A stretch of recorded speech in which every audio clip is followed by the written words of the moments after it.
Hello, in this video I'll be covering the two different kinds of loops that we can use in C, just how they're configured and how we write them usually. So let's go ahead and get started.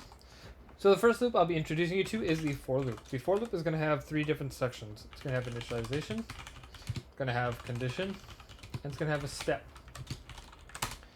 Now the initialization section is where we initialize our variables to use inside of our loop. And if you remember back in our branch section or branch video, where we talk about the scope or branching off our code, if we wanted to use X in this case, if we wanted to use X outside of our for loop, then we wouldn't be able to because it's declared within our for loop scope. So I'll go ahead and show you later how to be able to use X outside of your for loop. And then so right now we have our condition. I'm going to put X as less than 4 because I want X to run however many times it takes to get equal to 4, because while X is under 4, then our body will continue to run. So I'm going to do plus plus X, and let's go ahead and do print F and then percent %D and then X. Let's go ahead and run that. So we have 0, 1, 2, 3. And so it went up to 3 because, and it stopped at 3 because otherwise, if it went to 4, then our condition would be met and it would not execute our loop body right here. So that's why it stopped at 3. So now, what if we wanted to use X outside of our loop? Well, we can do that by initializing X outside of our loop. So we can do. There we go, just like that. And it'll work the exact same way.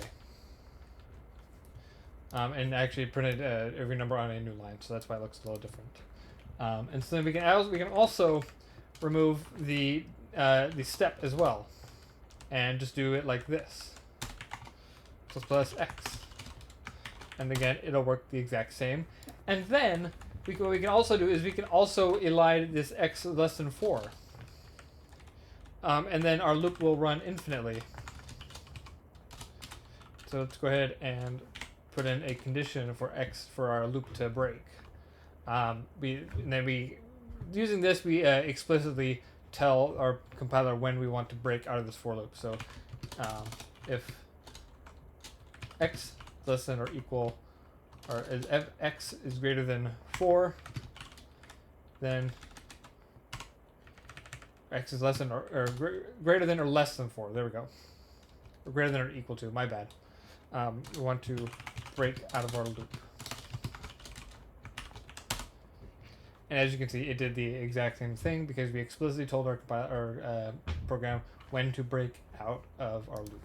So now let's go over while loops. While loops can come in two different forms. They can come in either through while and then express or evaluation, and then in our loop body, some stuff would happen in here.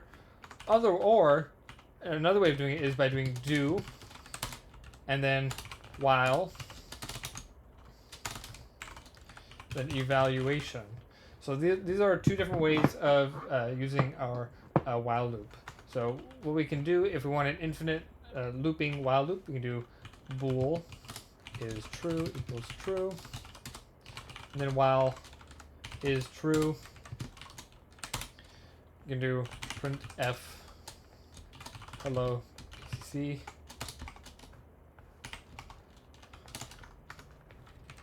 Yeah, let's go ahead and put that on a new line.